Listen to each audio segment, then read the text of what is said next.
I started writing this script after I saw the Tennocon gameplay reveal, but my eternal lack of work ethic means I'm not getting this out when it's topical. But hey, if I was concerned about that, I wouldn't have made a video about Mini Metro 2 months before Mini Motorways got bigger than it ever did.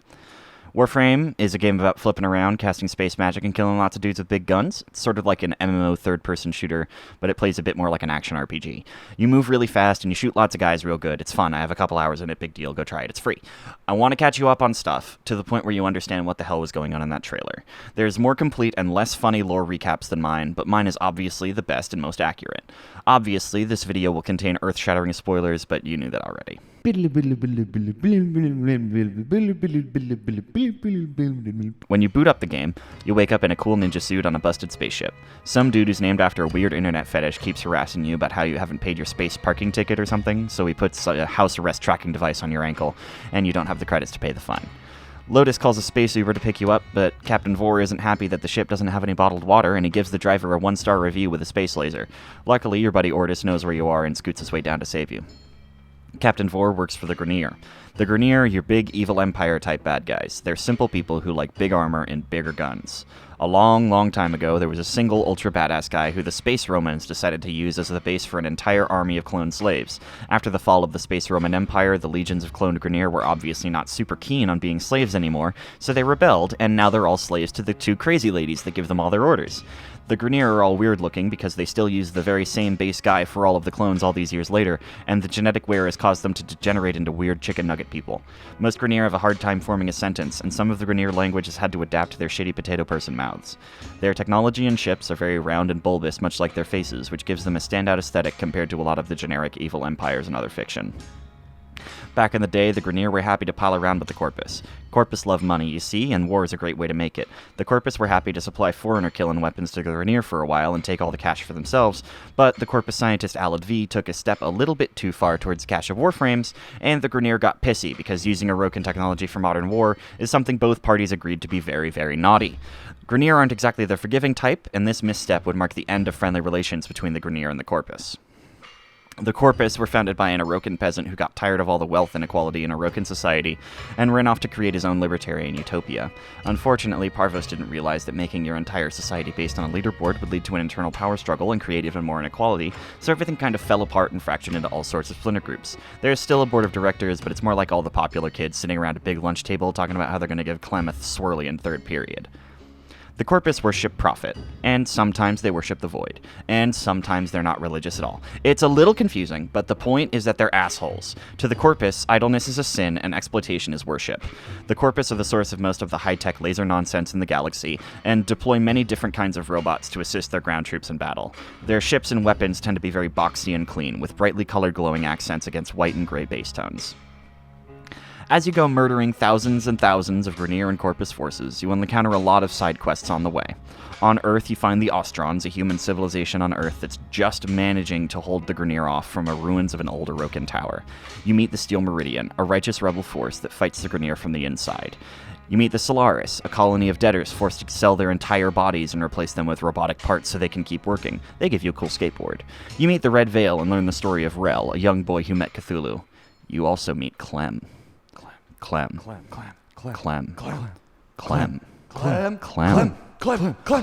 shit. Oh shit. Oh yeah. Oh, it's Clem. It's Clem.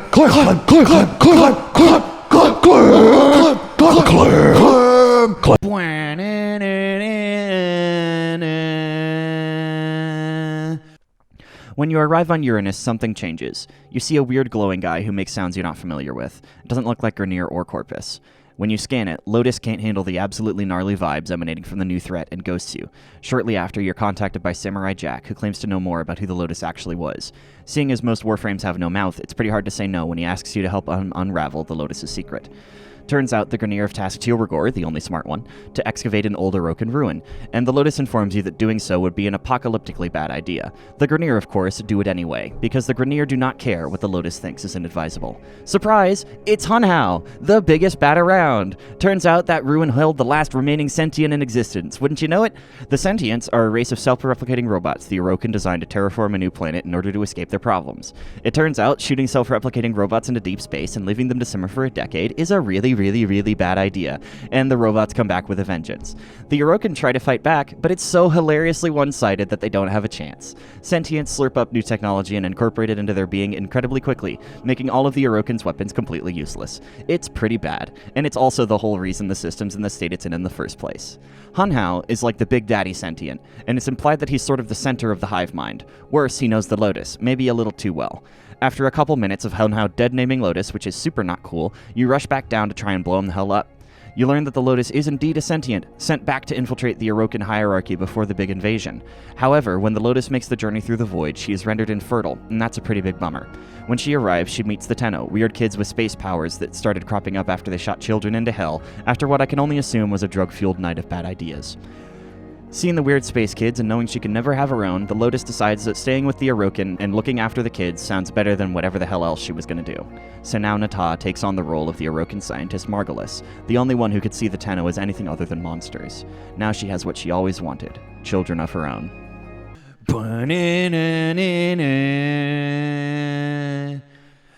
Sweet prophet, the moon exists! That sounds like a huge reveal, but it's not even the beginning.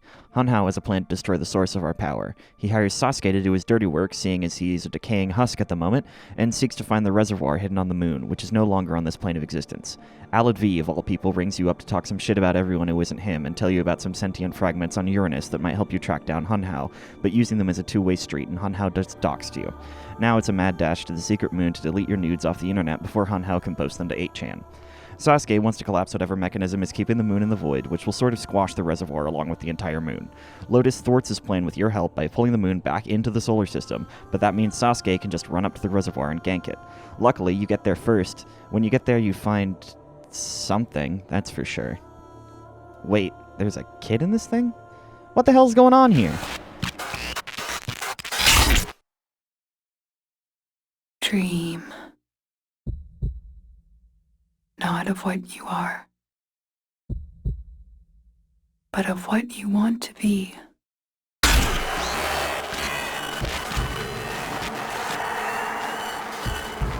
Oh my god, that's me.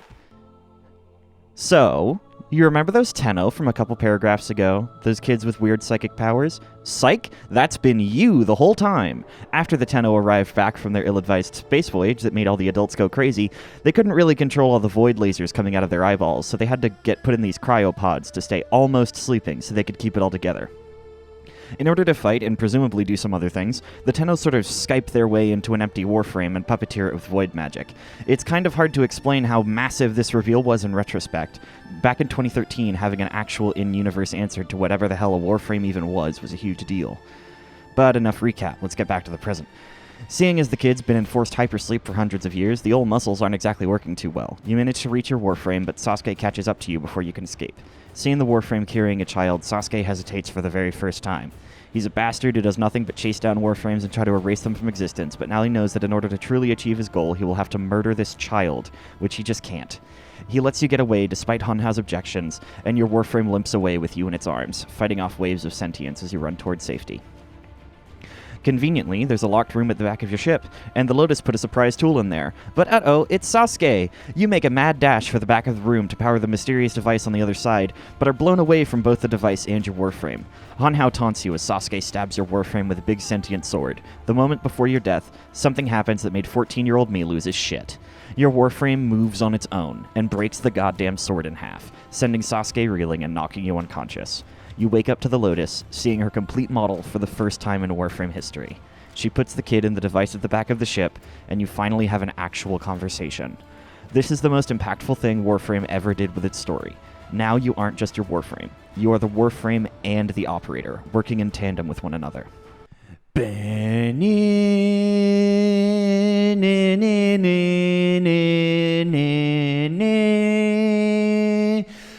Time passes until you read a disturbance on the moon where all the important kid stuff is, so you investigate.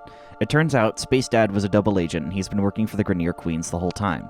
You fight Teshin and are eventually led to some asteroid drifting about in deep space. Turns out the Grineer have their most fortified position all the way out here, and they keep their queens here too. The queens have managed to stay alive this long because they use Orokin blood to Skype their way into new bodies permanently, kind of like you Skype into your Warframe. This Orokin blood, called Kuva, also keeps Space Dad subservient to the queens, explaining why he double-crosses you the second time you ever see him. The queens are about to die again, so they need a new body, and they just heard about some wacky space kids that just woke up from hypersleep. Before they manage to drill a hole in your brain, Ordis cuts off your Skype call with your Warframe, but the queens have already traced your IP address and are about to commit the world's most extreme identity theft. Cut off from your Warframe and essentially defenseless, you go on a little soul-searching and find Space Dad in a cave on Earth. After firing some space magic at some Orokin relics, you have an extended flashback/spirit journey. Here's where you learn exactly what happened when the Orokin fired you into space. The spaceship you were on broke down in the middle of the void, and no AAA tow trucks are going to come out that far. Prolonged exposure to the void gave all the kids wacky superpowers, but the adults on board were more into going crazy instead of that.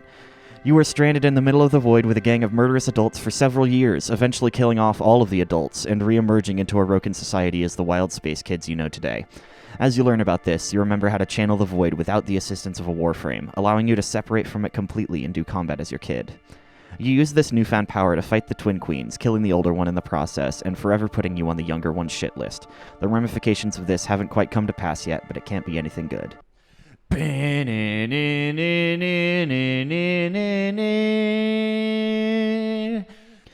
Time once again passes, and a wacky plot orb appears in your spaceship.